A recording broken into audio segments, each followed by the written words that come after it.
They'll see you there. The idea. I'd like to see Lieutenant Hastings, please. Hastings. When's the next ambulance? Just a moment, nurse. I'll be with you in a moment. Royal Fusiliers. The new film has arrived. You'll probably find him upstairs watching.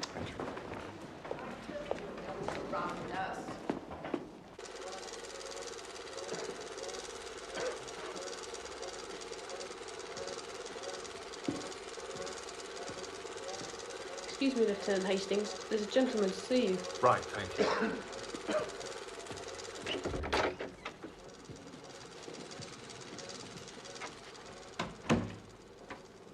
Do you recognize your old friends? Good Lord, John Cavendish. How wonderful to see you.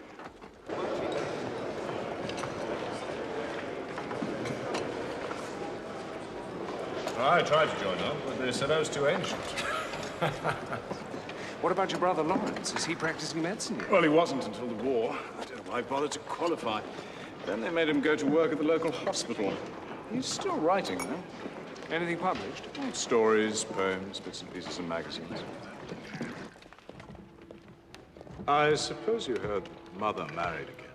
Good heavens, no, I didn't know that. Some fellow turned up on the pretext of being Evie's second cousin or something. You remember Evie?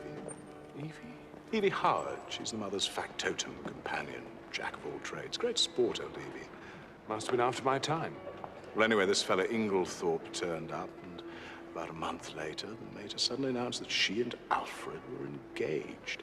I mean, he must be 20 years younger than she is. Good Lord. Difficult situation for all of you. Difficult. It's damnable.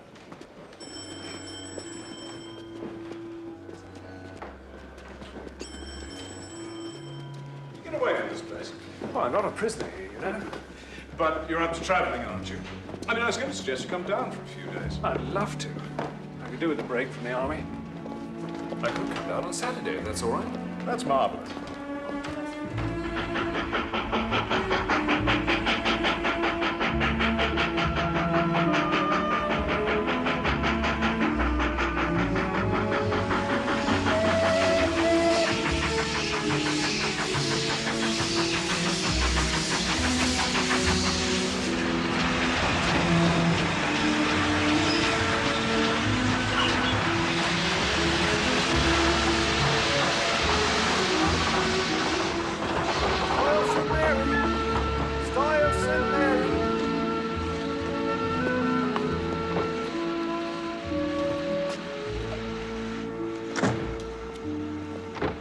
Hastings. John, good of you to be here. Go on. Still get a drop or two of petrol, you see, thanks to the Minister of Agriculture. You have to do a lot of driving? Quite a bit. I have to visit every farm within a 20-mile radius once a month. I wonder if we've got time to pick up Cynthia and Lawrence. No, they'll have started from the hospital by now. Is Cynthia your wife? No, Cynthia's a protégé of my mother's. The daughter of an old schoolfellow. She was left penniless, and my mother came to the rescue. She works in the same hospital as Lawrence and Malmesbury. Come on.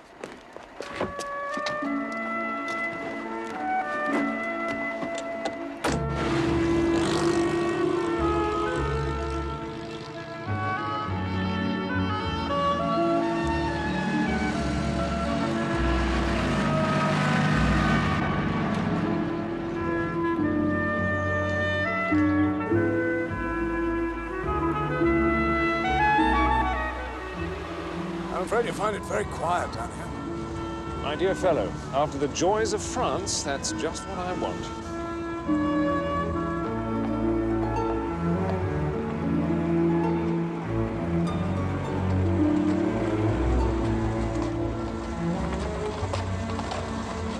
Is that one of your neighbors? Hmm? Girl on the horse. Beautiful girl. Yes, I suppose she is. Now, that's Mrs. Rakes, widow of one of the farmers hereabouts.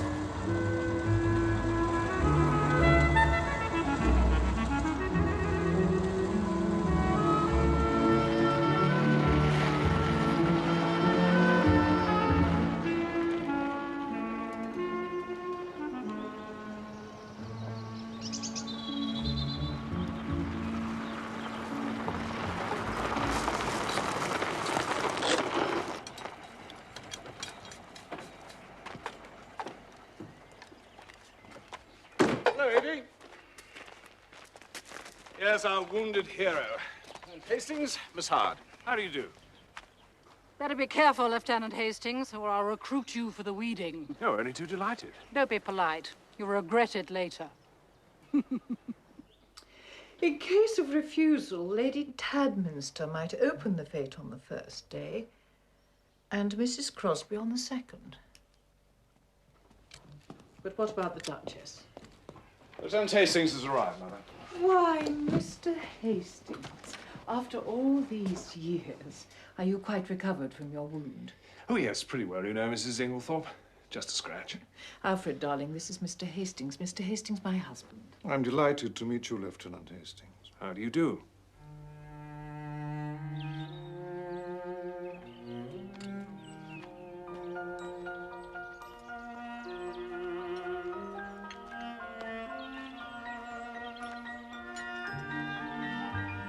Mary. Lieutenant Hastings. Lieutenant Hastings, I've heard so much about you. And are you, Mrs. Cavendish? John's a lucky man. Ah, seed cake.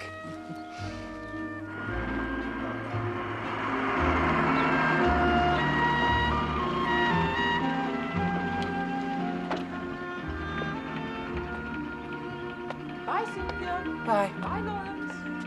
Bye. We're late. Your mother hates us being late for tea. She just likes to get us all on parade. Emily?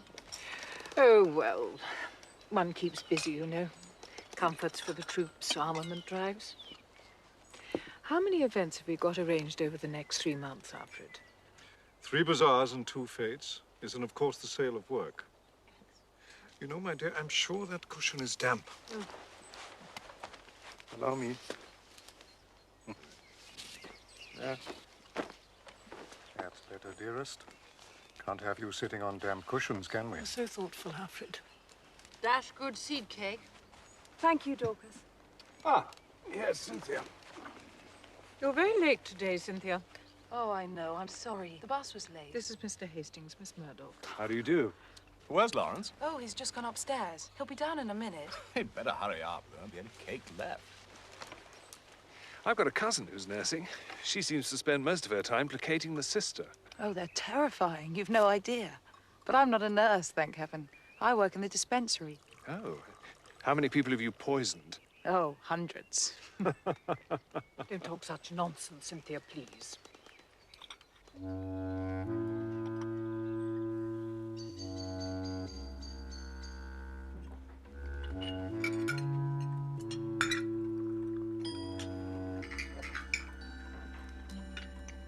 And what will you do after the war, Lieutenant Hastings? Well, you may laugh at me, but I've always had a secret hankering to be a detective. I was in Belgium before the war, and I ran across a very famous detective there. What were you doing in Belgium? Duck shooting, actually. This detective was down from Brussels investigating a murder in the village. I think I was a suspect for a time because the victim was shot with the same sort of gun as I had. How frightful. Oh, no, not really.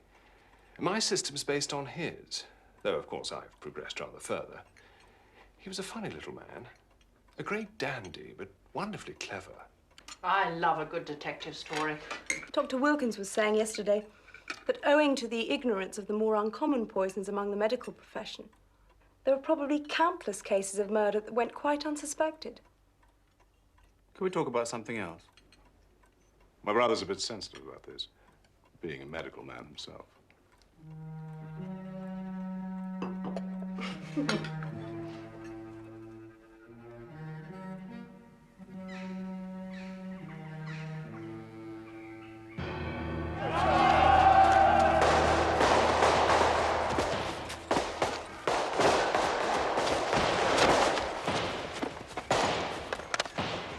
Hold your fire!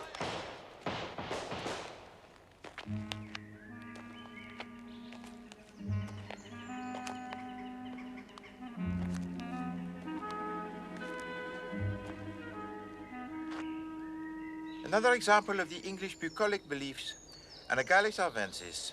In English, the scarlet pimpernel. It is believed that when this flower is open, it is a sign of a prolonged spell of the fine weather. It is seldom seen open in this country. Something the matter, Monsieur Van der Staat? He wants to know why we have to speak English all the time. He finds it tiring. Because, Monsieur Van der Staat, in this country, we are the guests. If we are to gain the confidence of the natives, we must learn their ways. You men, where are the rest of your platoon? They're dead, sir. At least, they said they wasn't, but the umpire said they had to be. Well, get rid of these civilians anyway.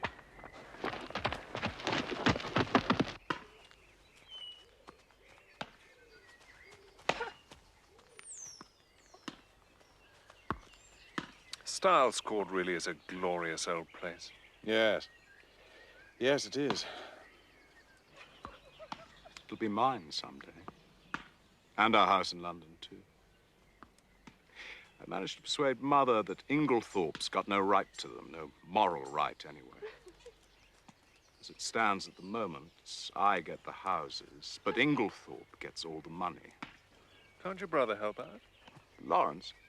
No. We're an impecunious lot. My mother's always been awfully good to us, I must say. That is, up to now. Since her marriage, of course. Come on. Let's go back to the house.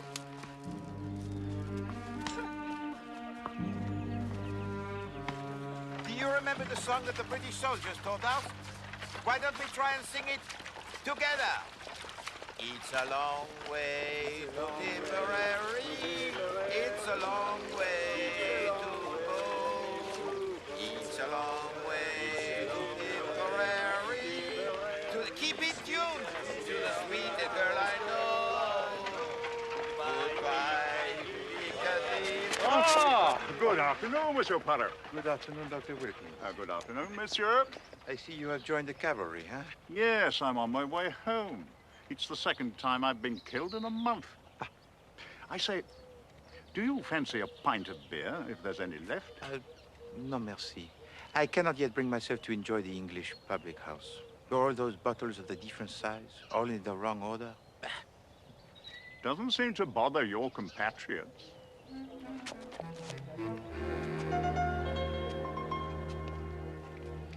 What is the use? I try to instill in them a sense of order and method. Always they disappear into the public house.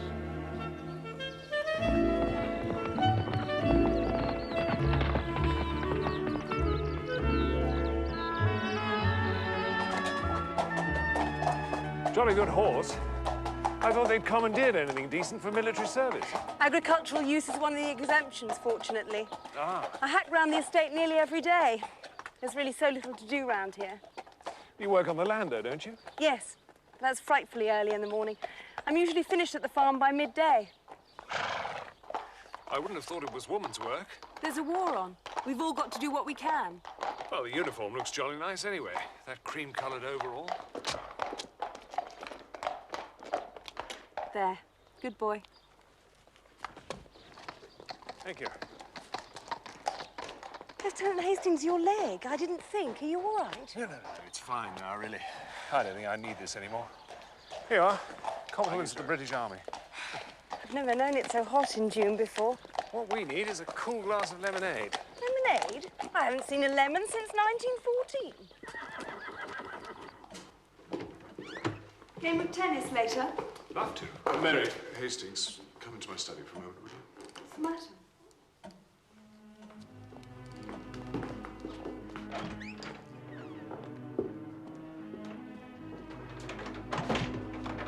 There's a deuce of a mess.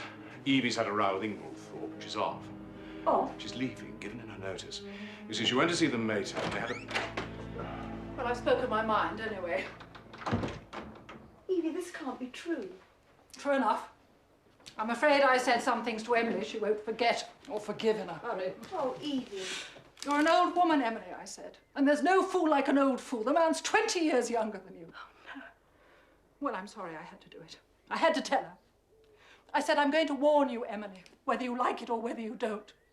That man would as soon as murder you in your bed as look at you. He's a bad lot. Good God.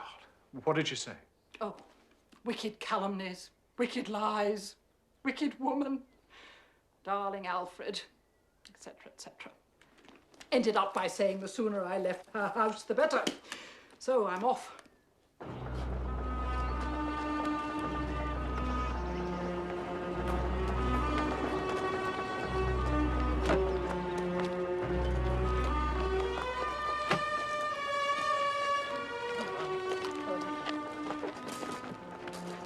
Mr. Hastings, you're honest. I can trust you. Look after her, Mr. Hastings, my poor Emily. There are a lot of sharks, all of them. Of course, I'll do everything I can, Miss Hart. I only ask you to keep your eyes open. Above all, Mr. Hastings, watch that devil.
It's almost too hot, isn't it? Too hot? I shouldn't be surprised if we had a thunderstorm.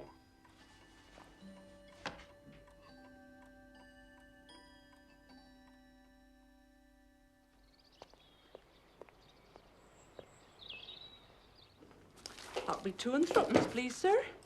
And don't you go telling anyone about that, sir. There's them round here who do mortal murder for that much cocoa in 1 week. I am very grateful to you, Madame Dainty. And I give you my word that I will be the soul of discretion. Thank you, sir. Thank you. Madame Dainty, has it ever occurred to you to organize the goods by the country of origin? Well, no, I can't say it has. Oh, you will be amazed, Madame. Now, let me see. North, south, east, west. Yes, the spices which come from the Orient we could place over there by the door, which represents the east, huh?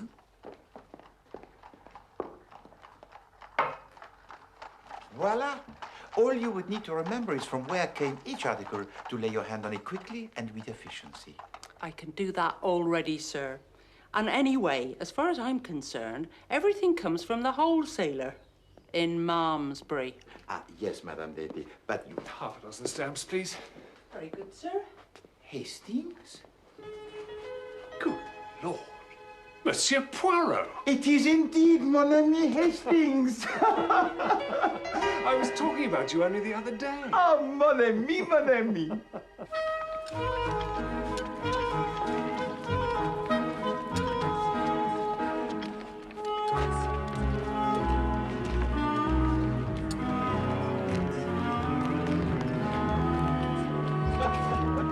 This is my old friend, Monsieur Poirot. We haven't met for ages. We know Monsieur Poirot. I didn't know he was a friend of yours. Oh, well, it is only by the charity of Madame Inglethorpe, the mother to Monsieur Lawrence, that I am here. She has kindly extended her hospitality to, 7 of my country people who are refugees from our native land. En effet, she has provided us with a delightful house over there. You must come to the house. Oh, no, pardon. You must come to tea. Now, that is the proper English expression, no? Yes, very proper. Bon, I improve, huh? Excuse me. Oh, Monsieur Poirot. Oh. Madame Legs?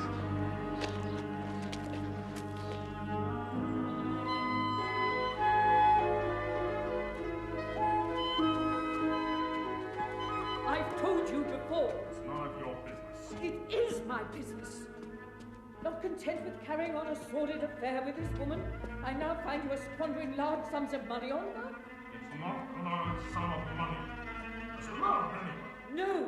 No. My mind is made up. And you need not think that any fear of scandal between husband and wife will deter me. I have plenty of exposure. I have given you a roof over your head, and this is the way to behave. He's such a dear little man. You've been entertaining a celebrity unawares. No, it's you. Is there anything the matter, Aunt Emily? Of course not.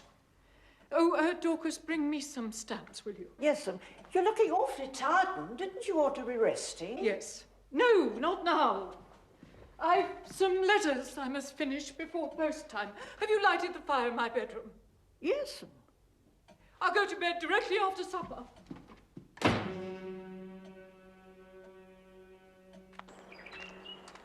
Then you won't show it. My dear Mary, it has nothing to do with it. Show it to me then. I tell you, it is not what you imagine. It does not concern you in the least.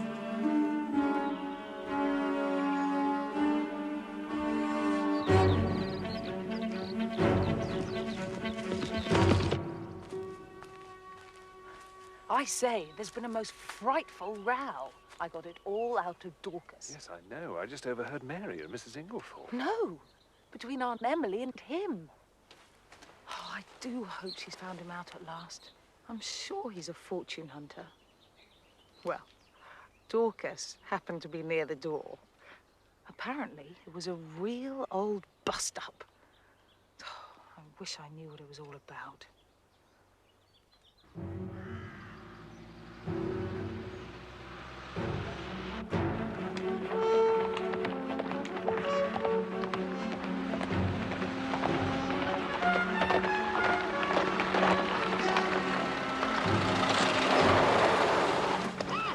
Where are you going?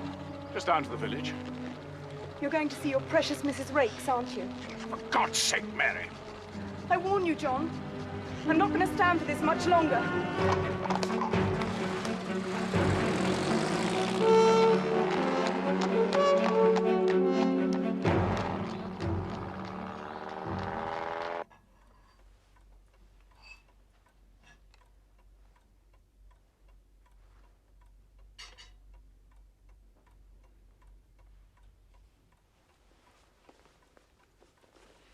I'll have my coffee in my room. I still have some papers to see to.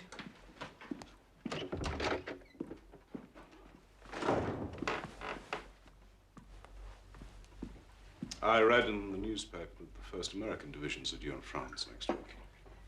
Will you take Mrs. Inglethorpe her coffee, Cynthia?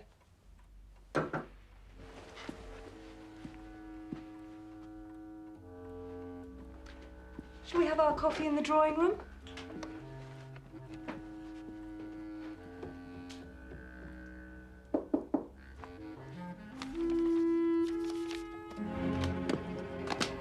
Come in. Put it by the bed, dear. I'm turning in soon, too. I'm exhausted. I'll take some sleeping powders. Just light the lamp before you go. Yes. It'll be dark soon.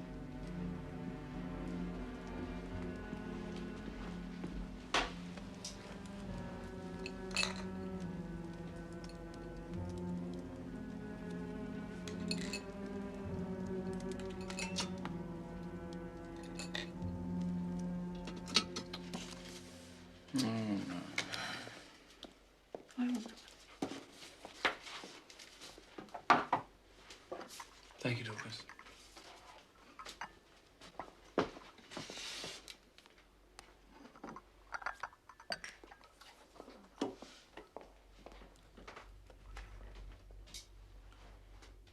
I have to go down to the village to see our agent about those estate accounts. And no one needs it up for me. I'll take the latchkey.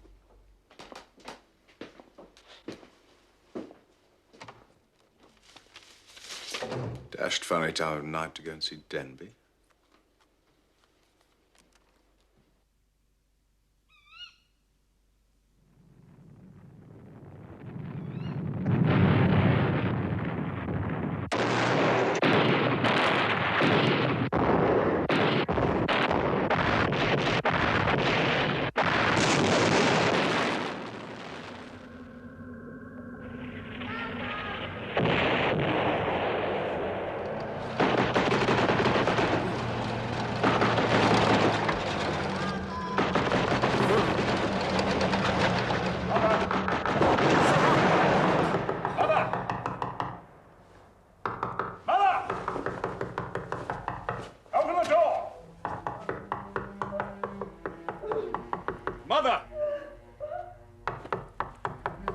Mother! Open the door! What are we going to do? Mother seems to be having some kind of fit. She's locked herself in, though. Try going through Mr. Inglethorpe's room, sir.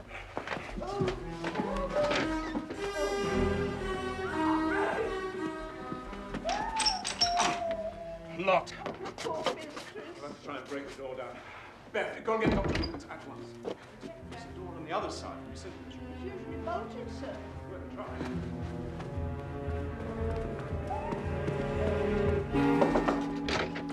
Mary! Oh, have you got the door open yet? No. That one's locked too. Damn! I can't wake Cynthia. She must have taken a sleeping powder. Cynthia!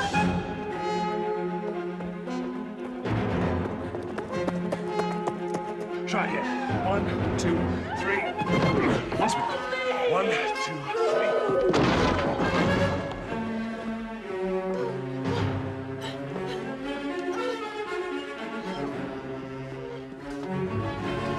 Annie, get some brandy from the dining room. Mrs. Jim, I've managed to wake Cynthia. You're right. I took a sleeping powder. What's the matter? Oh, better now. Very sudden. Stupid of me. Stupid of me to lock myself in. It's all right. It's all right. Feeling a little better now.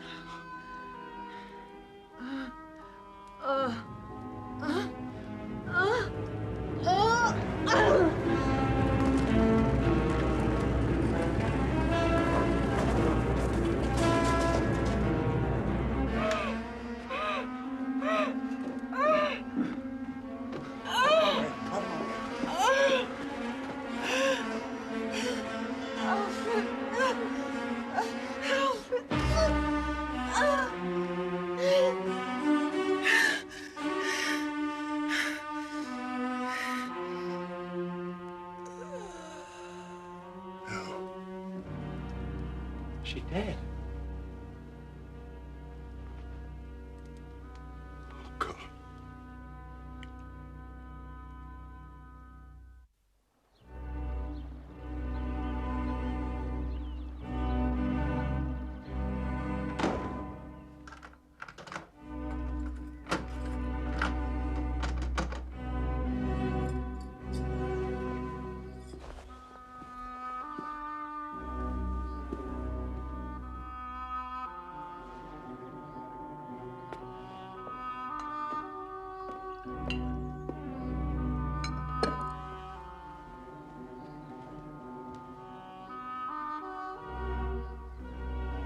Where is Mr. Inglethorpe?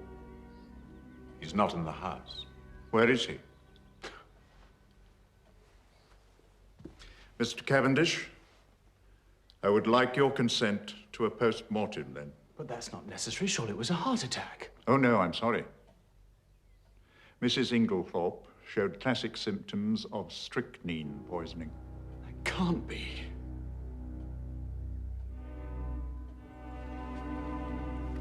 Do whatever you think necessary, Dr. Wilkins. These are your mother's keys.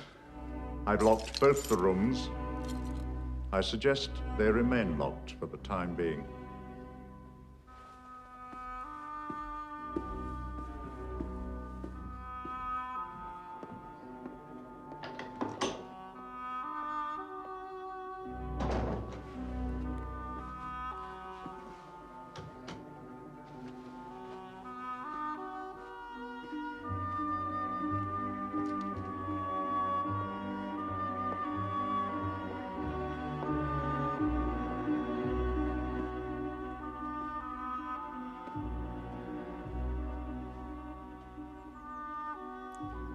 You remember my speaking of my friend Poirot, the Belgian in the village?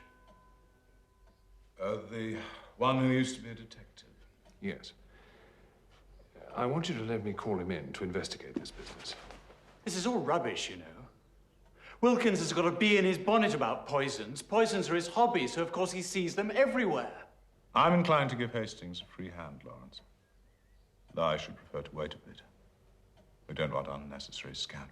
No. You need have no worry about that. Poirot is discretion itself. All right. No, John. I'm sorry, Lawrence.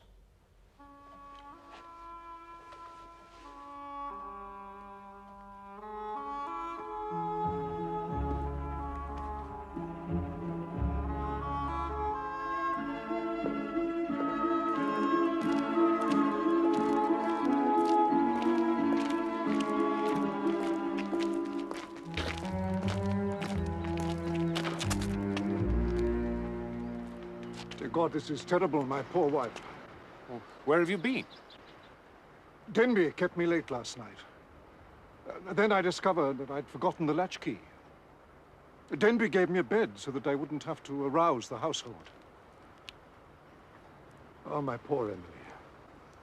She was so self-sacrificing. She overtaxed herself. Now, I'd better get on my way. Yes. Yes, of course.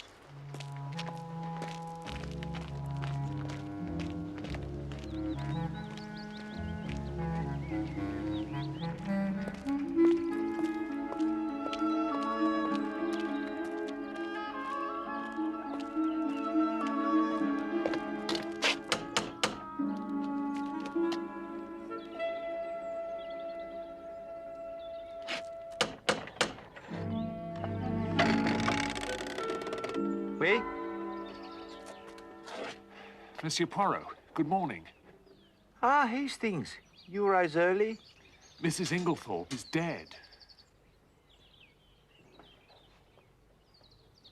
One moment.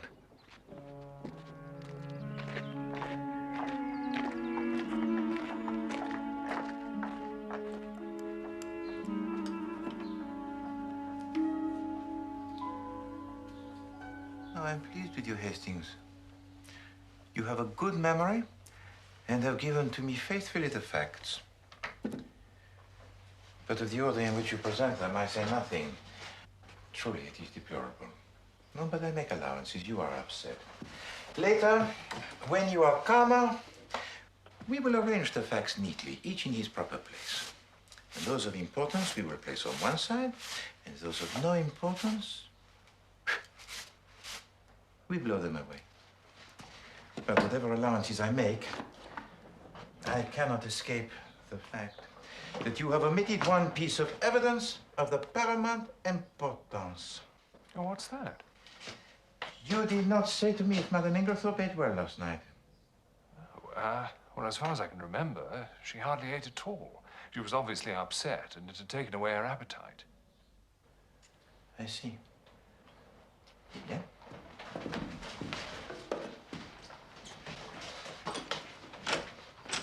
Hastings, you dressed in haste. Your tie is to one side. One must not let oneself go, Hastings.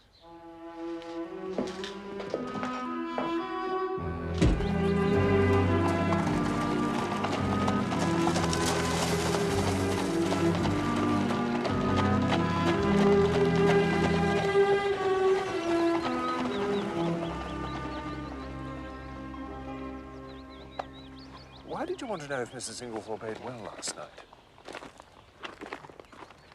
The contention at the present is that Madame Inglethorpe died of the strychnine poisoning. No? It looked like it to me. Bon. At what time did Madame Inglethorpe retire for the night? Oh, very early, about 8 o'clock. And yet the symptoms did not manifest themselves until 5 in the morning. 9 hours. Now, a heavy meal taken at about the same time as the poison might retard its effects, but hardly to that extent. And you say to me that Madame Inglethorpe ate very little for supper. Yes. One of those curious little facts, mon ami. We put it here.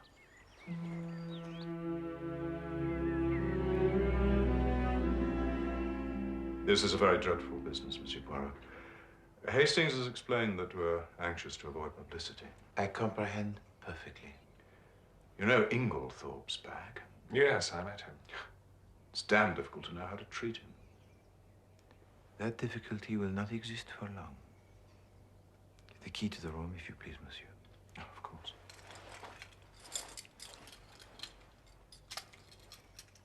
Merci.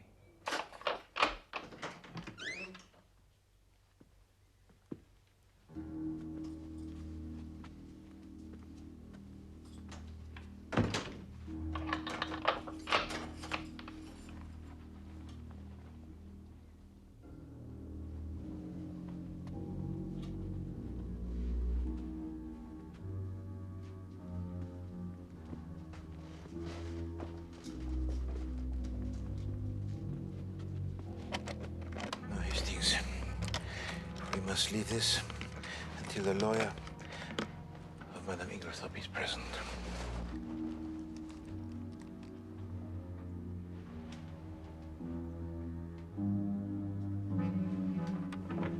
This goes through to Cynthia's room.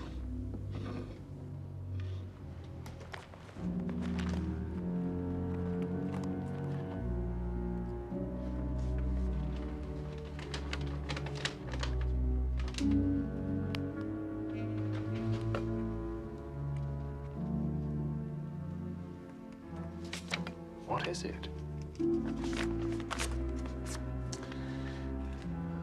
We shall see.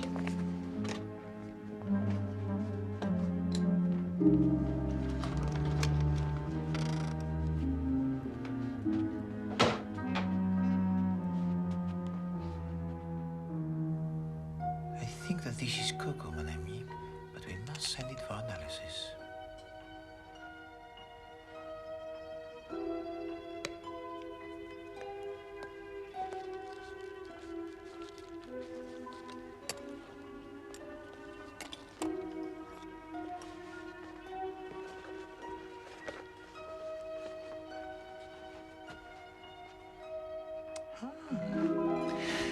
Regarde, mon ami.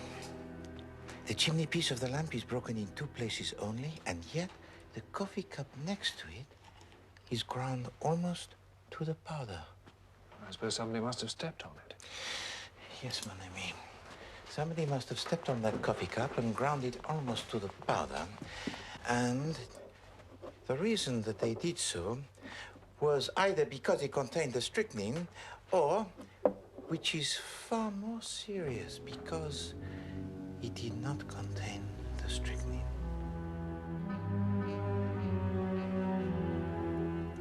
I wonder what is that?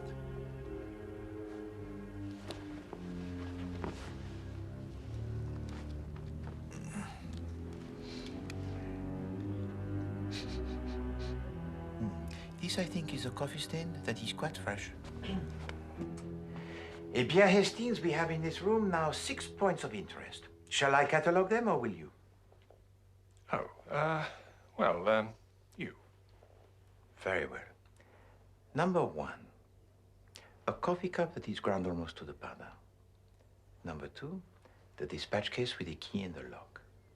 Number 3, the coffee stain on the carpet. Number 4, a thread or 2 of dark green material caught on the bolt of that door. Ah, that's what you put in the envelope. Oui, d'accord. And number 5, this. What is it? Candle grease, my friend. It must have dropped to the floor since yesterday, otherwise the good housemaid would have removed it.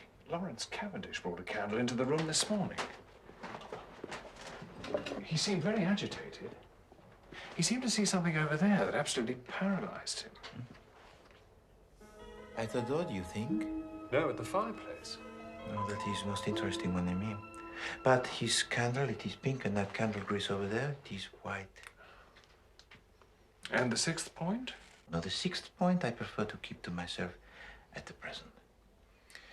I know there is nothing more to do here, I think. Unless... a bedroom fire in midsummer, Hastings?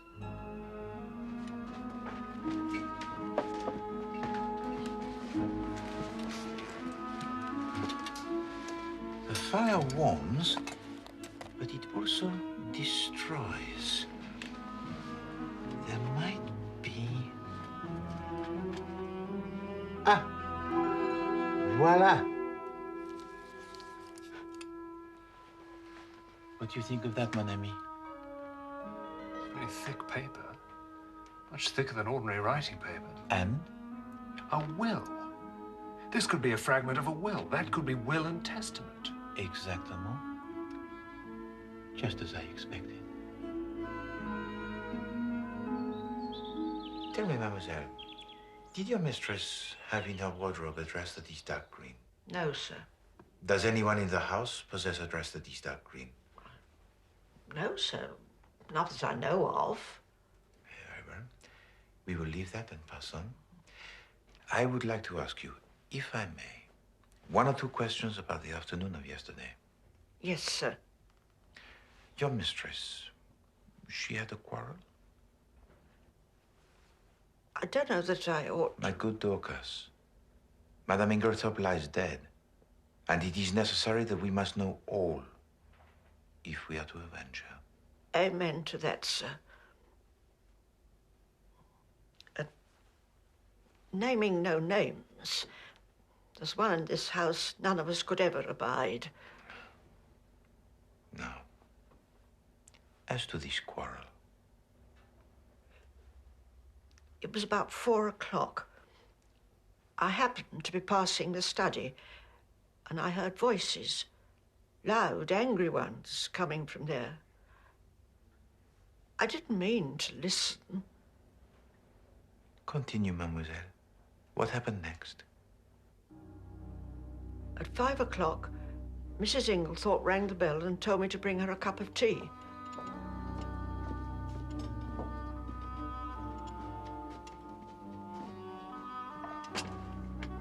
She looked dreadful, sir. Your tea, Mum? I've had a great shock, Dorcas. I'm sorry for that, Mum. I don't know what to do. Scandal between a husband and wife is a dreadful thing. These few words and everything's changed. Never trust a man, Dorcas. They're not worth it.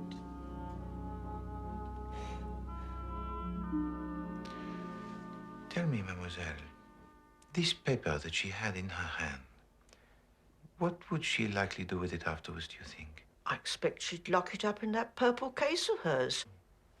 If it was important. I see. Tell me, mademoiselle, do you think it likely that your mistress would have taken a sleeping powder last night? Not last night, sir. I know she didn't. She took the last dose of her tonic, but she never took a sleeping powder. How is it that you are so positive? The box was empty, sir. She took the last one 2 days ago, and she didn't have any more made up.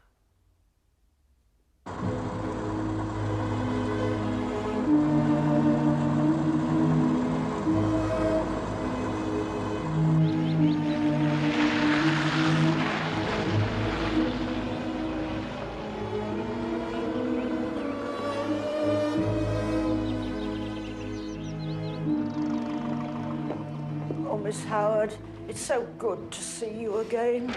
Terrible time to come back, Dorcas. Evie. Started the moment I got the wire.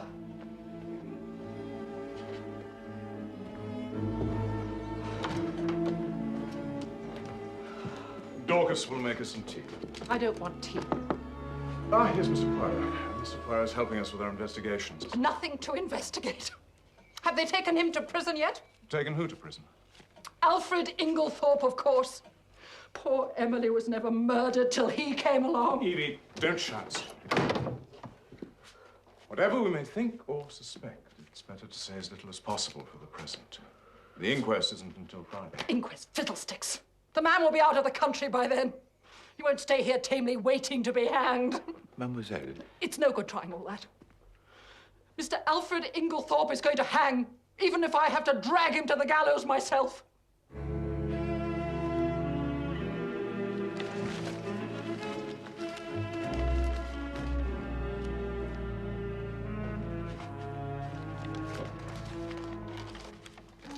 How did you know that Mrs. Inglethorpe took sleeping powders? Ah, because Hastings, I found this in the drawer of the washstand in her bedroom.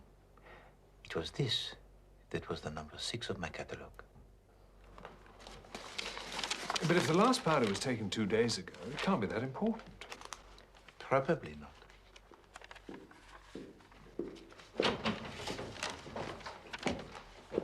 Mr. Poirot, my mother's lawyer's here. I don't know if you'd like to talk to him. He's also the coroner, you understand? Yes. Yes. Thank you, Monsieur Cavendish. Monsieur Wells, there is one thing that I should like to ask you. That is, if it is not against the professional etiquette. In the event of the death of Madame Inglethorpe, who would inherit her money?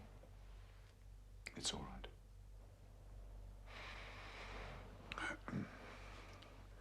By her last will, dated 2 months ago, she left this and her house in London to her eldest son, Mr. John Cavendish. The remainder of her fortune goes to Mr. Inglethorpe. Yeah, and suppose that unknown to you, she made a new will. It's always possible, of course. There was a new will. What? Where is it now? Burnt.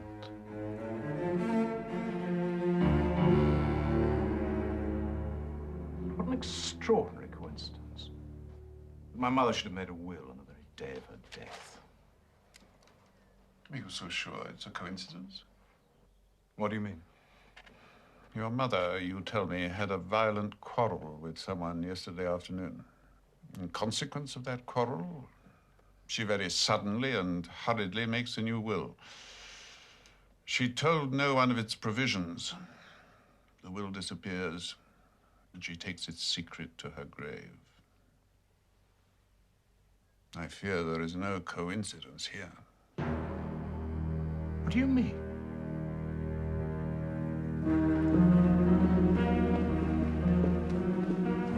You've got the keys still, haven't you, Mr. Poirot?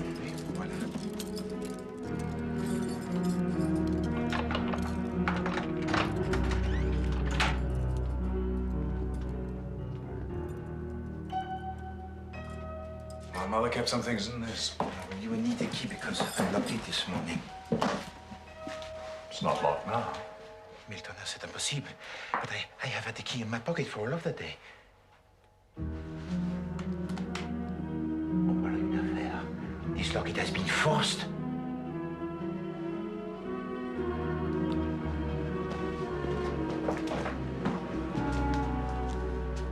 This door, it is unbolted.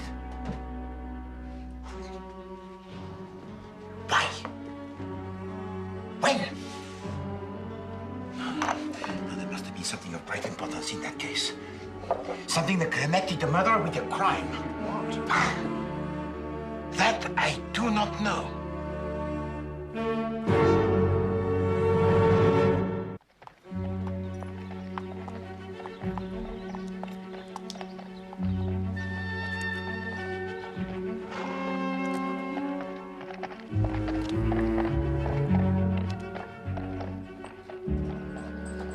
An intriguing case, this, mon ami, do you not think? It seems quite straightforward, really. Everything seems to be tied up with Mrs. Inglethorpe's money. And her 2 houses, Hastings. Well, yes. They go to John, and everything else goes to her husband. But then they had that dreadful row, the one that Dorcas overheard, and Mrs. Inglethorpe changes her will. And what about her 2 sons, Hastings? Oh, no, I don't imagine they're involved. No, what happens is, Inglethorpe finds out that the will has been changed, leaving everything to her son rather than him, and poisons her. And the new will she has made? He burns it. That was the scrap of paper we found in her bedroom grate. You have a good grip on this affair, Hastings. Grasp. Yes? You know, Hastings, there are in this case only 2 points of any significance. Oh, really? What are they? The first is the state of the weather on Tuesday. But it was a beautiful day. Must have been 80 degrees in the shade, not a cloud in the sky. Do not forget that, mon ami. It is the key to the whole riddle. I don't see why. All right, then what's the second point? The second point is the important fact that Monsieur Inglethorpe wore the peculiar clothes, wears the black beard, and uses the spectacles. That's ridiculous. No, mon ami. It is momentous. Dr. Wilkins, can you tell us exactly how much poison Mrs. Inglethorpe had consumed? Judging from the amount recovered, Mrs. Inglethorpe had ingested about 3/4 of a grain of strychnine, possibly a grain. I took a sample of the cocoa remaining in the cup in Mrs. Inglethorpe's room. There was no strychnine in it. Then you consider it more likely that the drug was administered in her after-dinner coffee, and that, for some reason unknown, its action was delayed? Yes. But the coffee cup was so completely smashed, there was no possibility of analyzing its contents. It seems to me that my mother's death may be accounted for by natural means. Really? Well, my mother was, for some time before her death, taking a tonic containing strychnine. That was dealt with in previous evidence. But is it not possible that she may have taken an overdose of the medicine by accident? I think not, Mr. Cavendish. The maid, Dorcas, has already told us she had only one dose left on the day before her death. I should be obliged if you would tell us all you overheard of the quarrel the day before Mrs. Inglethorpe's death. I overheard? Yes. I understand you were sitting, reading on a bench outside the open window of the study. Is that not so? Yes. Will you repeat what you overheard of the quarrel? I really don't remember hearing anything. Do you mean to say you did not hear voices? Well, yes. I heard the voices, but I didn't hear what they said. Not one stray word or phrase? Yes, I remember. Mrs. Inglethorpe said something. Something about causing a scandal between husband and wife. She sounds as if she's trying to hide something. That is true, Hastings. Call Mr. Mason. And is of some interest.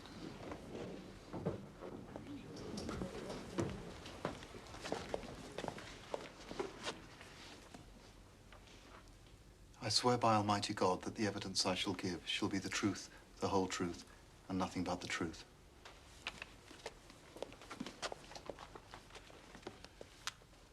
Mr. Mason, as a qualified dispensing chemist with a shop in the village of Stile St. Mary, have you lately sold strychnine to any unauthorized person? Yes, sir. When was this? Monday, the 18th of June, at about 6 o'clock. Will you tell us to whom you sold it? Yes, sir. It was Mr. Inglethorpe. He said it was to poison a dog. He signed the poison book and everything.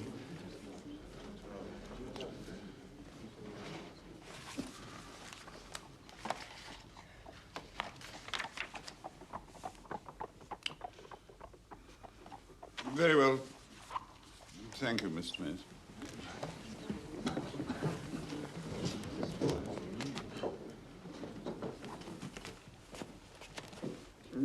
Call Mr. Alfred Inglethorpe.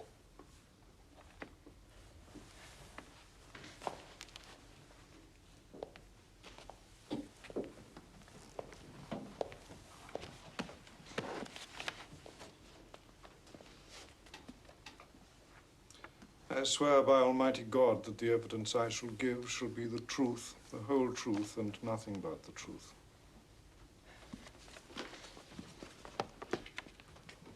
Are you Alfred Inglethorpe? Yes. On Monday evening last, did you purchase strychnine for the purpose of poisoning a dog? No, I did not.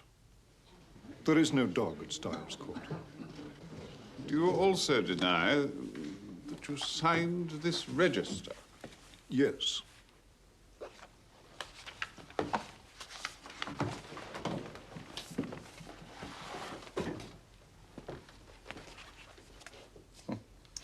That is not my signature.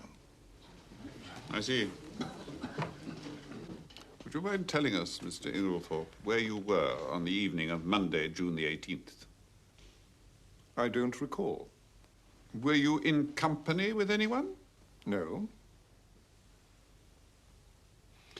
I'm to take it, then, that you decline to say where you were at the time that Mr. Mace positively recognized you as entering the shop to purchase strychnine. If you like to take it that way, yes. Does he want to be arrested?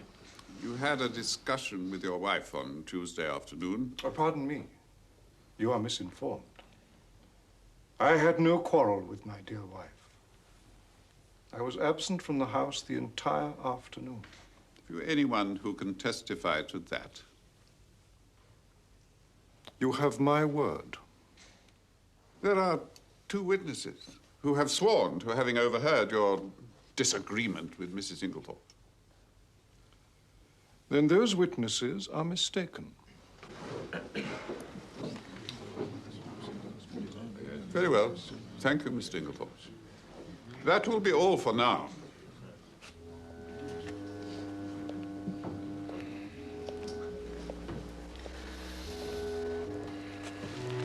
Members of the jury.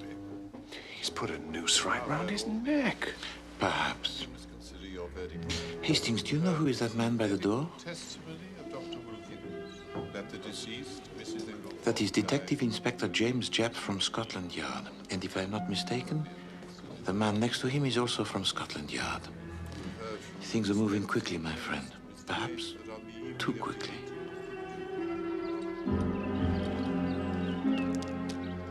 Gentlemen of the jury, how do you find? Willful murder by some person or persons unknown. And is that the verdict of you all? It is.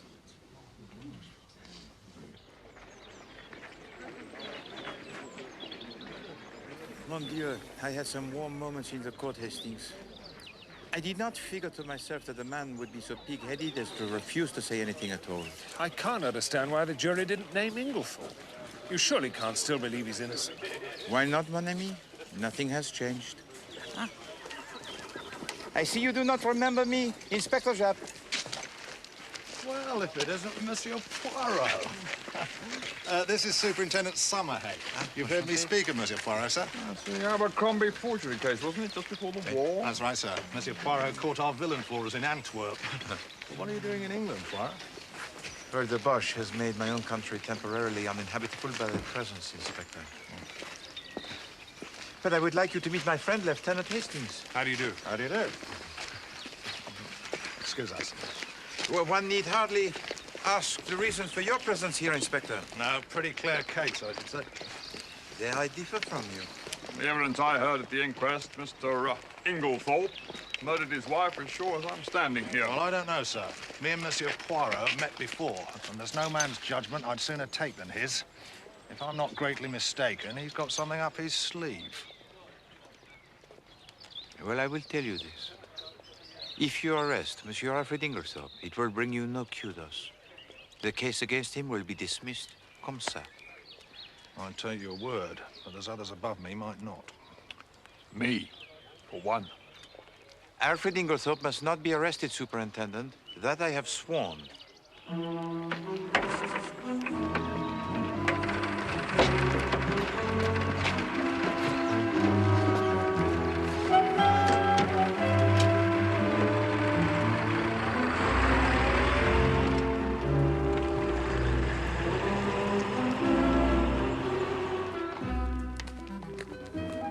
Have you ever been to New York, Hastings? New York? No.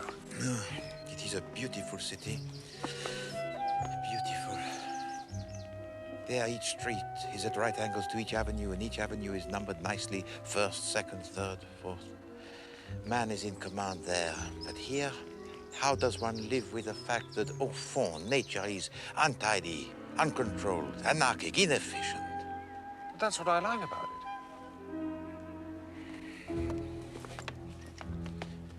Hastings, did it not strike you as peculiar that Monsieur Lawrence Cavendish has suggested that his mother might have been poisoned by accident? Oh, it seemed quite a natural suggestion for a layman to make. But he is not a layman. You have told me yourself that he has a degree in medicine. Yes, that's true. I'd forgotten about that. And then there is also Madame Cavendish. What did you make of her attitude? Well, it seems inconceivable that she should be shielding Inglethorpe, but that's what it looked like. Oui, d'accord. A great deal that was peculiar showed itself today. Where are we going, Poirot? To see the beautiful Madame Rex, Hastings. Oh, she's an absolute corker, you know. Thank you. No, Hastings. I am going to see the beautiful Madame Rex. You, I fear, are far too impressionable for this particular task.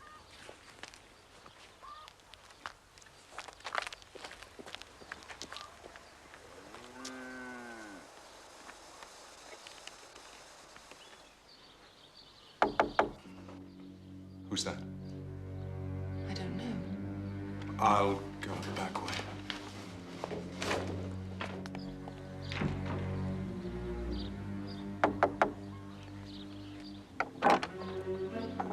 Bonjour, Madame Rex.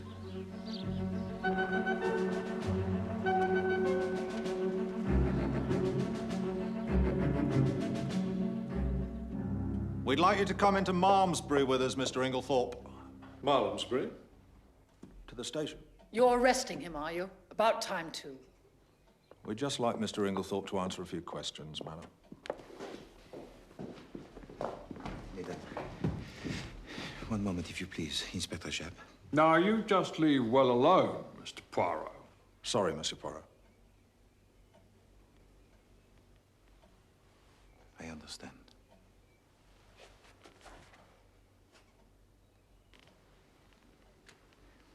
Superintendent, I beg of you to allow me to ask to Monsieur Inglethorpe just one question. Go on, then. Thank you, Superintendent. Monsieur Inglethorpe, do you still refuse to say where you were at 6 o'clock on Monday afternoon? Speak. Very well. Then I must speak for you. You? How can you? I speak. Listen. I, Hercule Poirot, affirm that the man who bought the strychnine poison on Monday afternoon at 6 o'clock was not Alfred Inglethorpe. For at 6 o'clock on that day, Monsieur Alfred Inglethorpe was at Tadminster.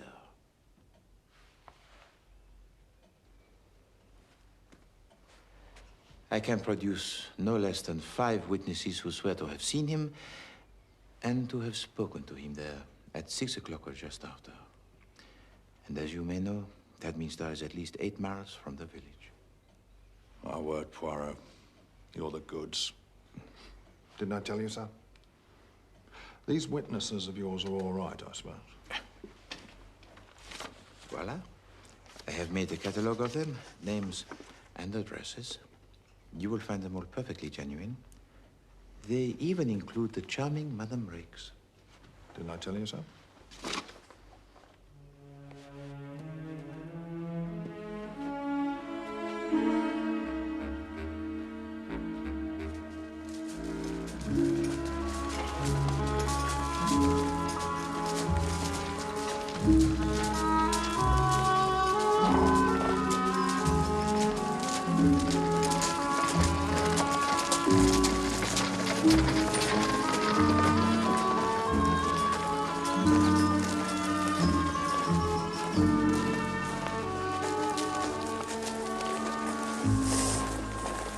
So, we're back to square one, then? Well, not quite, mon ami.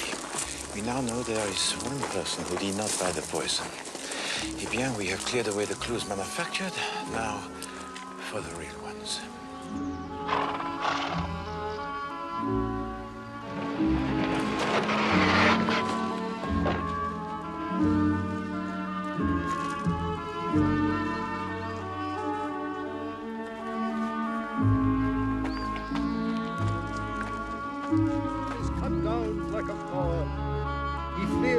As it were a shadow, and never continueth in one stay.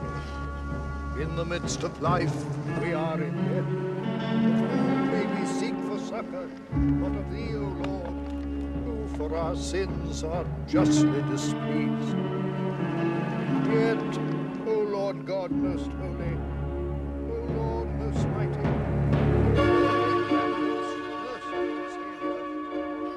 deliver us not into the bitter pains of eternal death.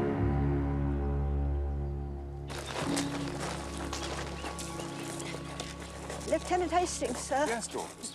I know this is hardly the time or the place, but you remember this foreign gentleman particularly asked if my mistress or anyone else in the house had got a green dress? Yes, go Well, on. I've just remembered what the young gentleman used to call a dressing-up box. It's up in the front attic.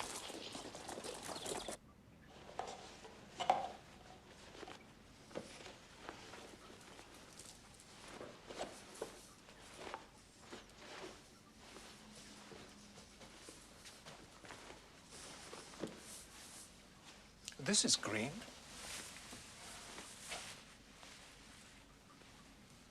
No, it is too dark. Good Lord. Huh? Hold it up to your face, Hastings.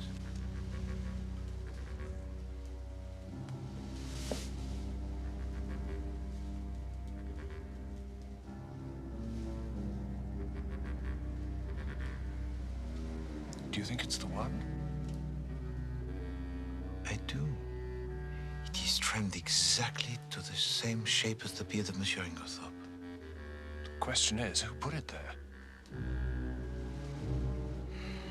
Someone with a great deal of intelligence, Hastings. He chose to hide it in the one place where his presence would not be remarked. But we must be even more intelligent. We must be so intelligent that he does not suspect us of being intelligent at all. Absolutely. And there you will be invaluable, mon ami. Come.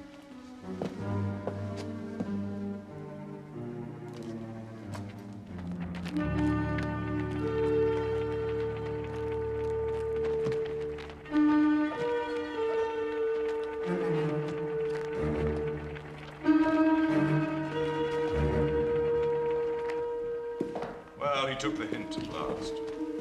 Come on. He's moved out. Gone to the hotel at Malmesbury.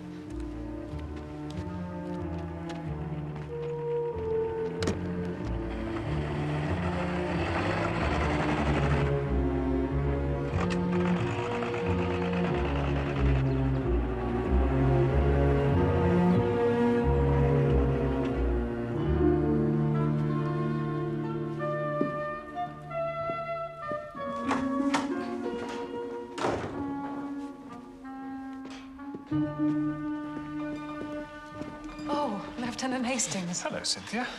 Just the man I was looking for. I want to talk to you. Can I steal him away from you, Mr. Poirot? Steal him away? Ah, pardon, yes, by all means, Mademoiselle Murdoch. Hastings, how I envy you, huh? To be stealed away by such a charming young lady. Excuse me.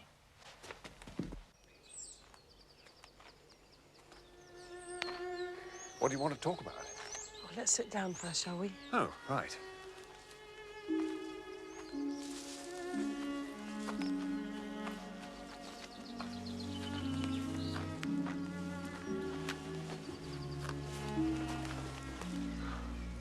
Lieutenant Hastings, you've always been so kind. And you know such a lot. Oh, well, you know. I want to ask your advice.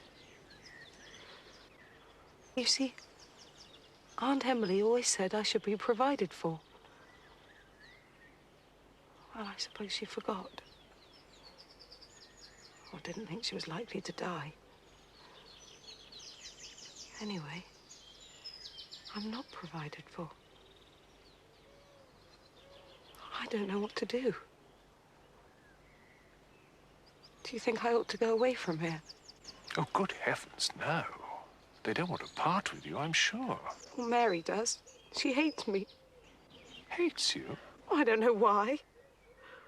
And he can't bear me either. Oh, well, now, there I know you're wrong. John's very fond of you. Oh, yes, not John. I meant Lawrence. Not that I care whether Lawrence hates me or not. Still, it's rather horrid when no one loves you, isn't it? But they do, Cynthia. I'm sure you're mistaken. There's John and Miss Howard. Lawrence never speaks to me if he can help it. And Mary can hardly bring herself to be civil to me. And well, I don't know what to do. Oh.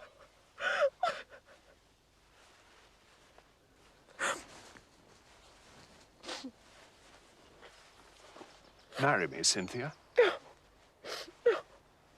Oh, don't be silly. I'm not being silly. I'm asking you to do me the honor of becoming my wife. Oh, that's perfectly sweet of you. I don't see there's anything to laugh at. There's nothing funny about a proposal of marriage. No, there isn't. And you ought to be careful. Because somebody might accept you next time. Goodbye, Lieutenant Hastings. You've cheered me up no end.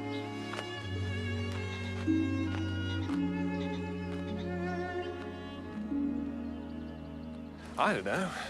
Perhaps I just don't understand women or something. No, just joking, of course. It's Inspector Sharp.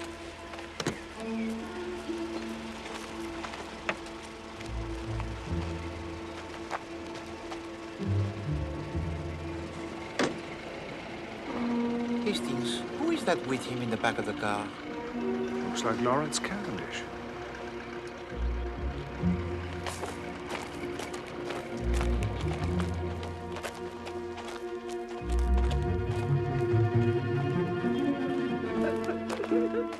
What's the matter, Dorcas?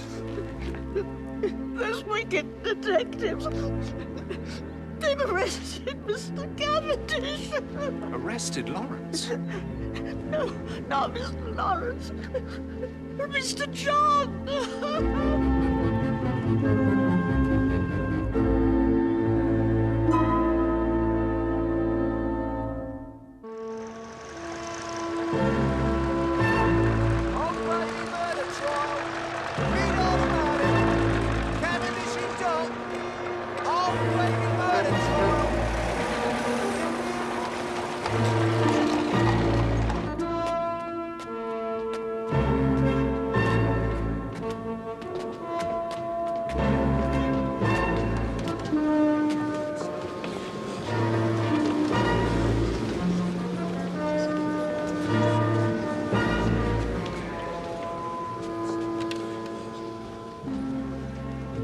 John Wendover Cavendish, you are charged with the murder of your mother, Mrs. Emily Rose Inglethorpe, on Tuesday, the 19th day of June, 1917. How do you plead? Not guilty.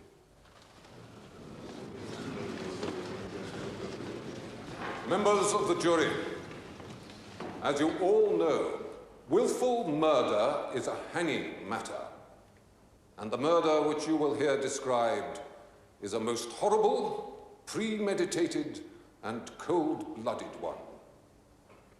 The poisoning of a fond and trusting woman by her own son. The accused and his wife lived in some luxury at his mother's house, Styles Court. Entirely supported by her, Mrs. Inglethorpe had been their kind and generous benefactress. I will call witnesses to show how the prisoner was at the end of his financial tether. You will also hear how the accused had been carrying on an intrigue with a certain Mrs. Rakes, a local farmer's widow, and how he had plotted to get his mother to make a will in his favor, and how, when he believed that she had changed that will, he murdered her and destroyed the new one. You will hear... I cannot bring myself to listen to any more of this, Hastings. It sounds very bad, Miss Brown. It'll probably sound better when the defense gets going. I don't know how Mary Cavendish can bear to sit there. Ah, well, she is one of those women who show at their best in adversity. Her jealousy and her pride have... Jealousy? Oh, yes. Have you not yet realized, Hastings, that Madame Cavendish is a woman of unusual jealousy? You overheard a fragment of conversation that she had with her mother-in-law when she demanded that Madame Inglethorpe show to her something? Yes. Madame Cavendish believed that the letter her mother-in-law was concealing was proof of the infidelity of her husband, John. But she was wrong, Hastings. There was no such letter. What Madame Inglethorpe had discovered was that her son, John, had loaned to Madame Rakes, and I heard this from Madame Rakes herself, Hastings, had loaned her a large sum of money in order that Madame Rakes might purchase the freehold of her cottage. You deny that there was anything improper in your relationship with John Cavendish? Yes. I see. Did you receive money from Mr. Cavendish? No. You also deny, then, that Mr. Cavendish gave you a cheque for £200 on the 21st of June last? was alone. Thank you, Mrs. Rakes. I have no further questions, my lord. Very well, Mr. Phillips. That seems a convenient time to adjourn. The court will rise.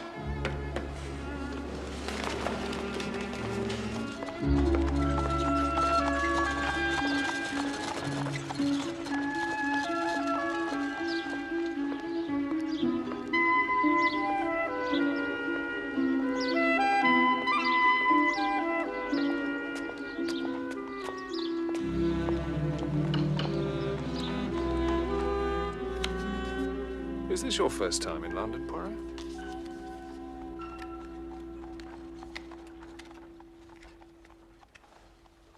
Mrs. Inglethorpe must have been very wealthy, with this beautiful house and Styles Court. Are you going to be doing this all day? I steady my nerves, that is all. This employment requires precision of the fingers. And with precision of the fingers goes precision of the brain. And never have I needed that more than now. Absolutely. I can build a house of cards 7 stories high by placing one card on top of another with a mathematical precision, huh? But I cannot find the last link in this so mysterious case.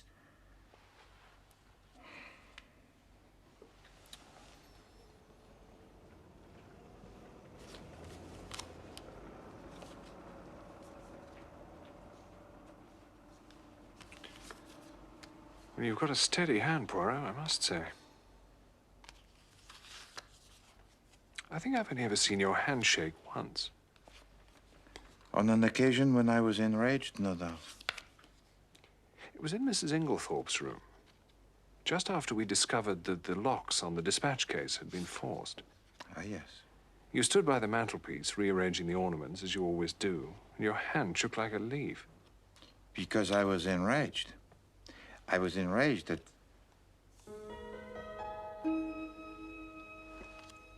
Oh, mon Dieu! What is it? I have an idea, that is all, but... Mon Dieu!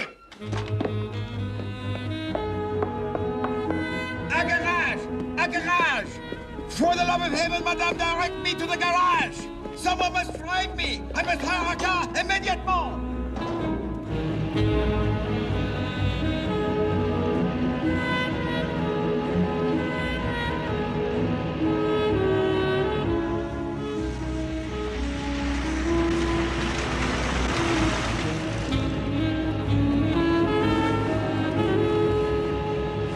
Can you go no faster, driver? Not unless you want us to have an accident, sir. No. Just as you please. You know best.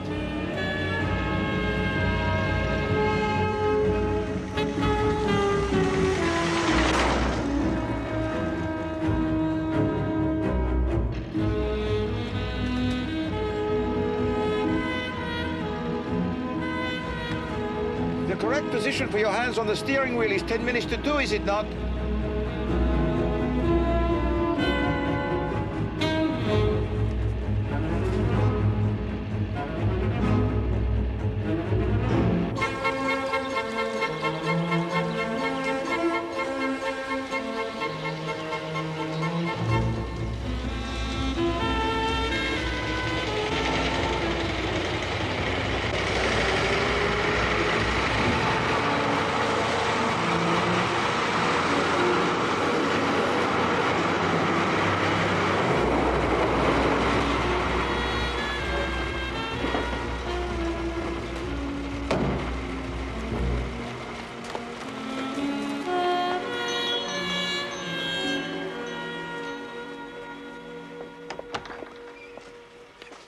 Mademoiselle Docas.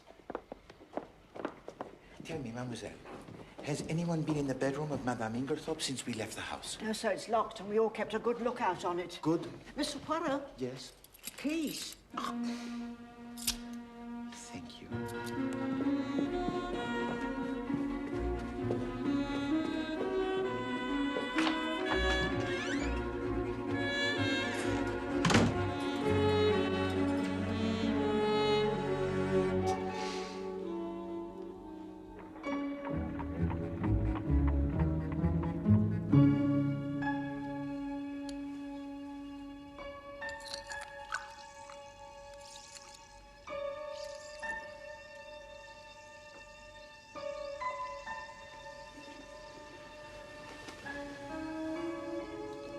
see?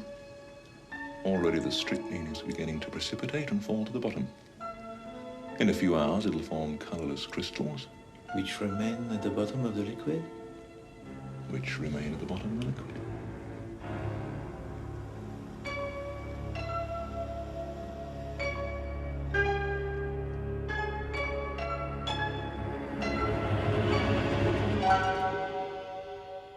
Inspector Japp, when in the course of your investigations you searched the bedroom of the accused at Styles Court, did you find anything?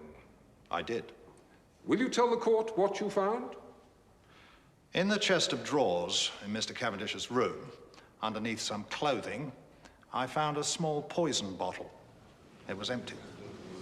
Will you produce Exhibit D?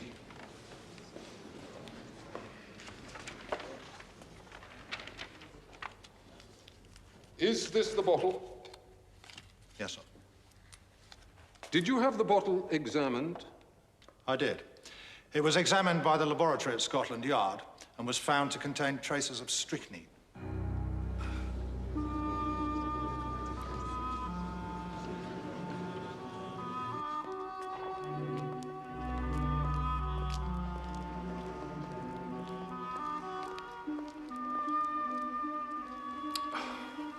Where is he?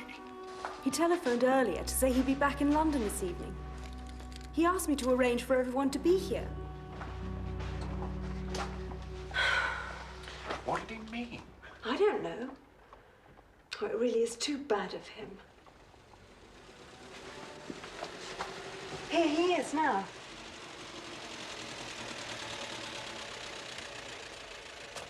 No. Oh, that's Inspector Japp.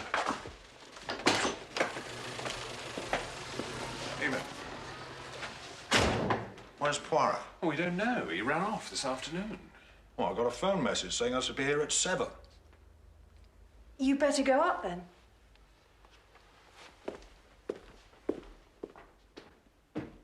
I haven't had my tea yet, you know.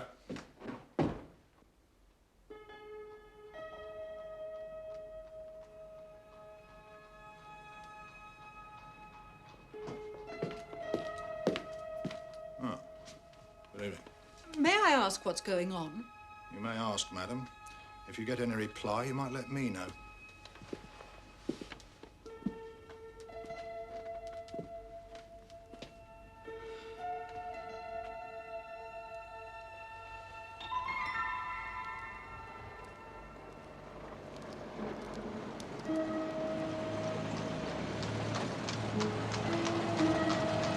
Here he is.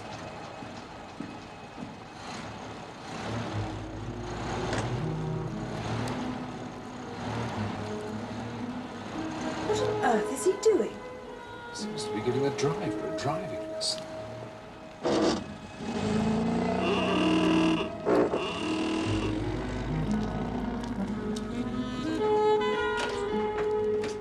Where on earth have you been, Poirot?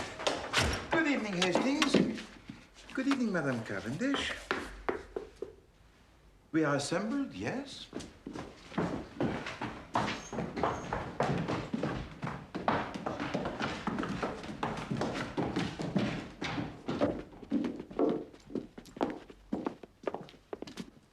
Bon.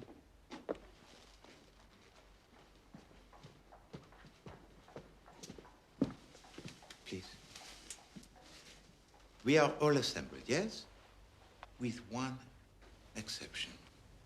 Pardon, but I must ask you all to wait a few moments longer for the arrival of Monsieur Inglethorpe. If that man comes into the house, I leave it. Oh, no, Mademoiselle Howard, you must not do this. Remember, Mademoiselle, that this is for the sake of your dear friend, the late Madame Inglethorpe.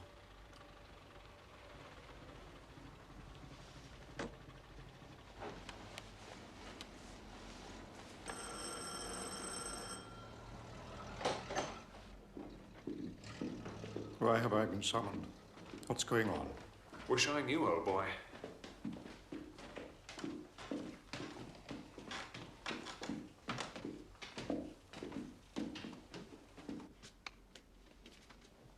Ah, voilà, Monsieur Inglethorpe. Asseyez-vous, monsieur.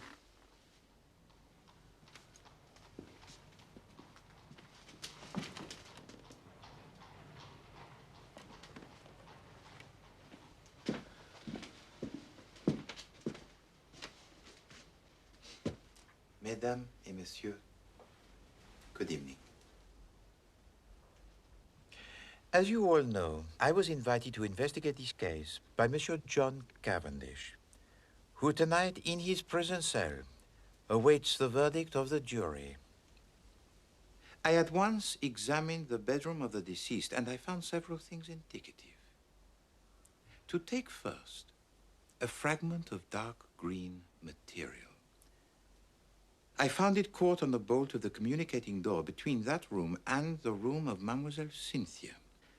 Now, for a long time, I did not recognize it for what it was, this material. It was a piece torn from a green land armlet. At Styles, there was only one person who worked on the land, Madame Cavendish. Therefore, it had to be Madame Cavendish who entered the room by that door. But that door was bolted on the inside. When I examined the room, Hastings, yes. But in the first place, we only have the word of Madame Cavendish to say that the door was locked. And in the confusion that followed, there was ample time for her to bolt it again. No, I am convinced that Madame Cavendish was actually in the room when the deceased was taken ill. Her reasons for entering the bedroom of Madame Inglethorpe are to do with her terrible jealousy. For she had learned of the existence of a letter, but it was this letter that she had confronted Madame Inglethorpe about, and which she believed would show the proof of the infidelity of her husband with Madame Riggs. At that moment, she was quite literally mad with her jealousy, mad enough to creep into the bedroom of her mother-in-law in order to retrieve that paper.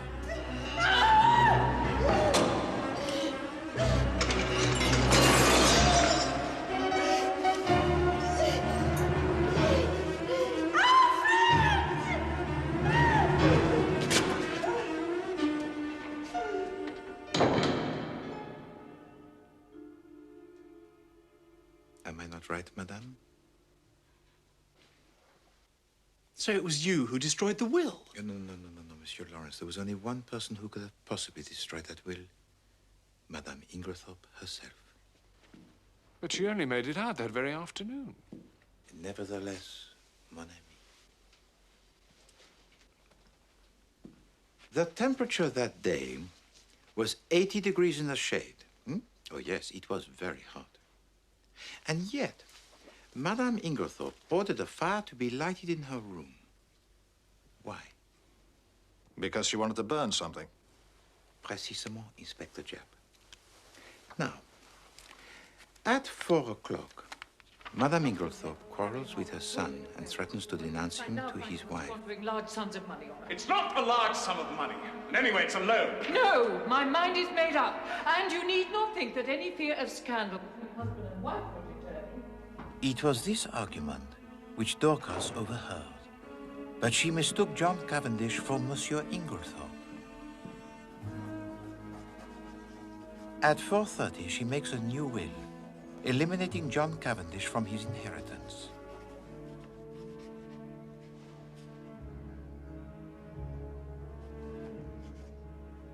Now I must conjecture, but I believe my conjecture to be correct. She writes a letter to her lawyer, Monsieur Wells, asking him to call on her to finalize the new will. She finds she has no stamps in her desk. So she goes to the desk of her husband to see if he has any stamps. It is locked, so she opens it using her own key. She discovers a paper.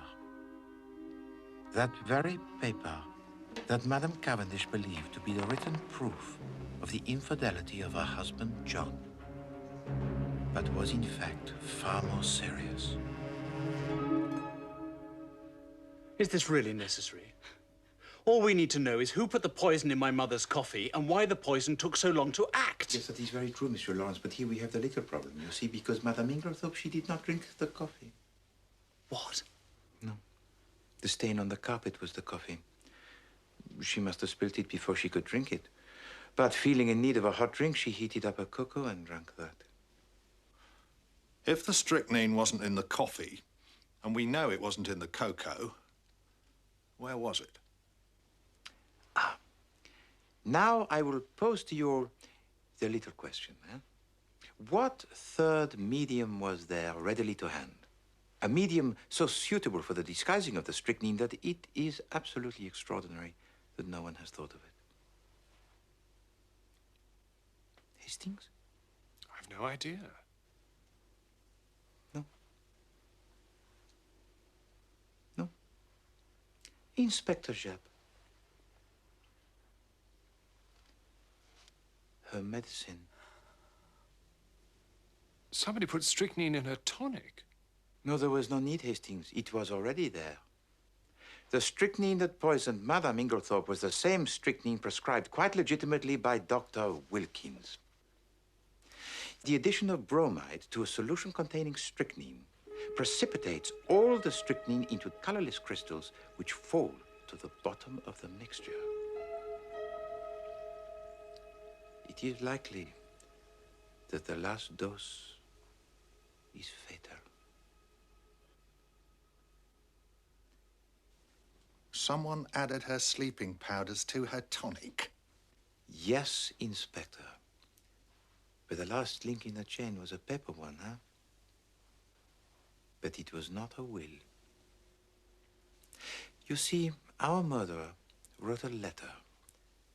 And that letter accepted. There was nothing to connect the murderer with the crime. But Madame Inglethorpe found the letter, locked it in her dispatch case, and took it to her room. It became essential that that letter should be retrieved.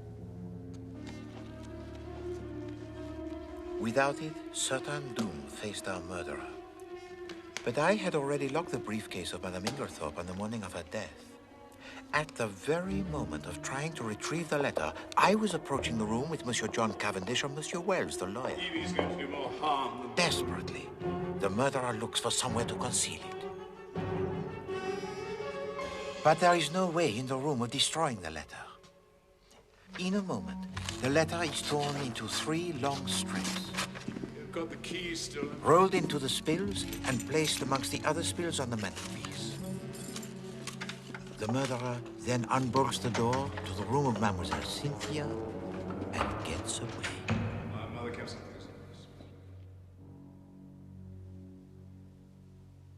And there, mes amis, they remained until they were found by Poirot. Oh, yes. The little gray cells have done well today.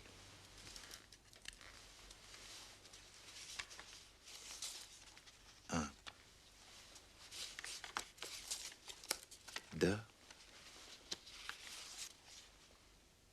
2, 3.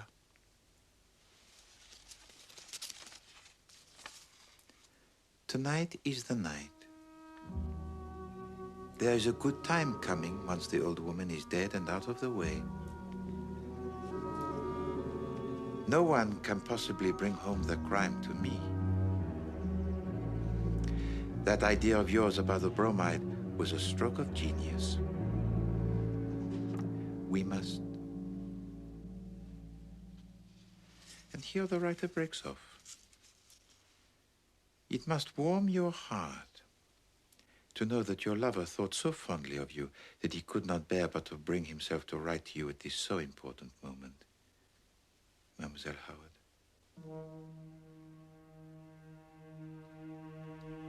He? It's nothing to do with me. Oh, but it is everything to do with you, mademoiselle. Did I omit to read the greeting on this letter? Forgive me.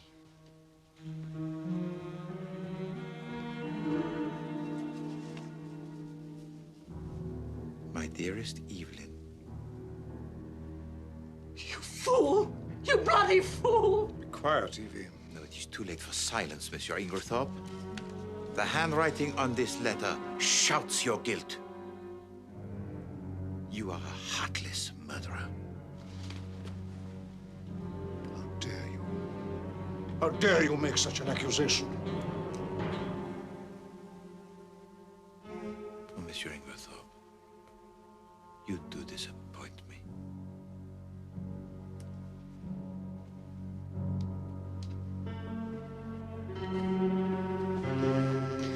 All right. We love each other.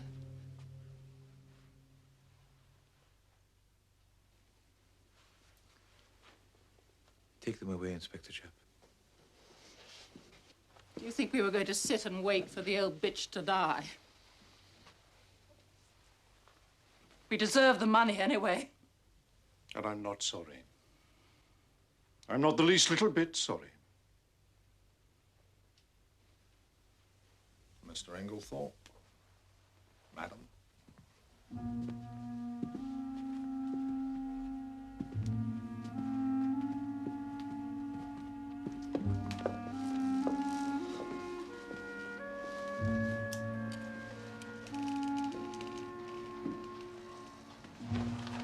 Horrible.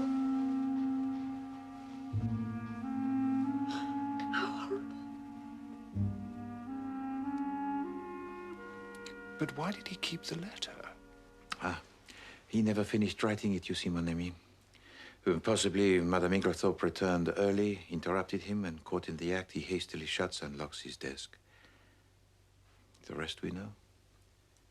Madame Inglethorpe finds the letter, decides to say nothing about it to her husband, but determines to destroy the will she had just made in his favor. Probably the next day she intends to make a will in favor of her son John again, but death intervened.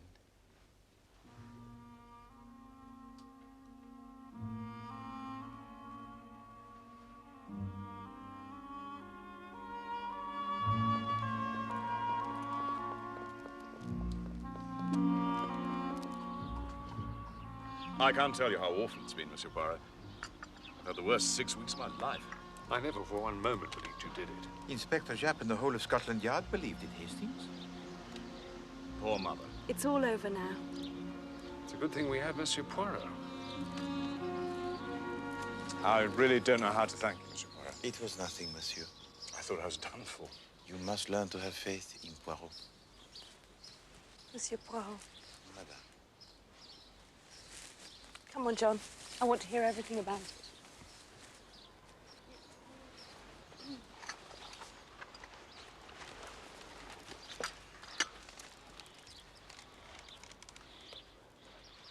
Do you know, Hastings, I owe the final discovery of the spills entirely to you. Really? Oh, yes. Do you remember telling me that my hand shook when I straightened the ornaments on the mantelpiece?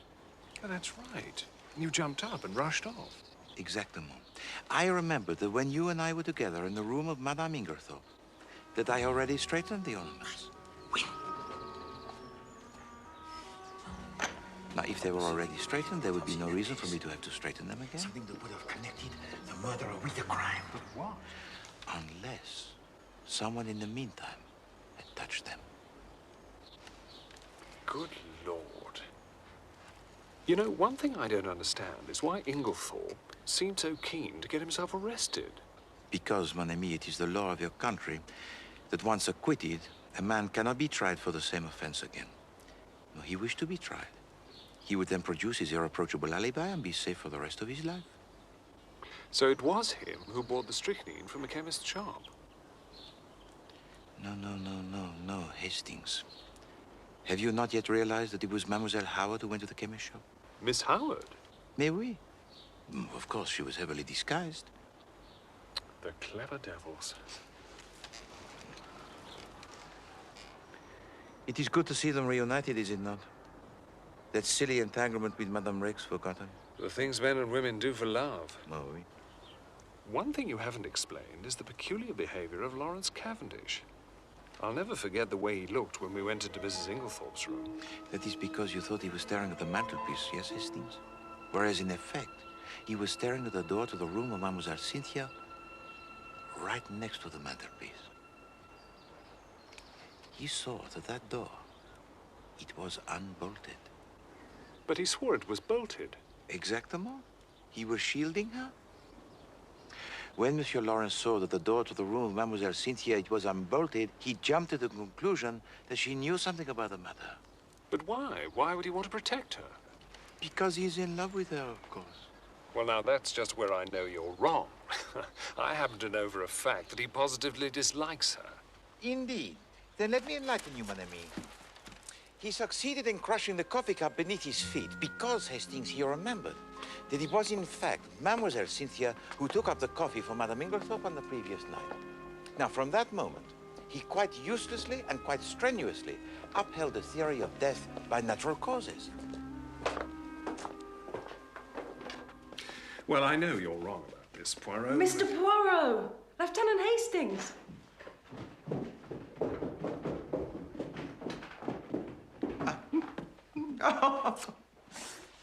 Oh, you're both such dear men. Well, we want to tell you something. We? You are both to be offered congratulations, is that not so? Congratulations? Well, Cynthia and I are to be married. When are Mary and John? Oh, they're, Come on.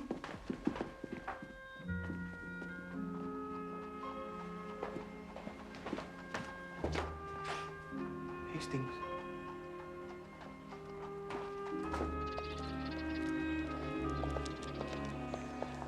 What a wonderful girl. I shall never understand women. Console yourself, mon ami. Perhaps one day, when this terrible war is ended, we shall work again together, huh? And Poirot will explain all to you.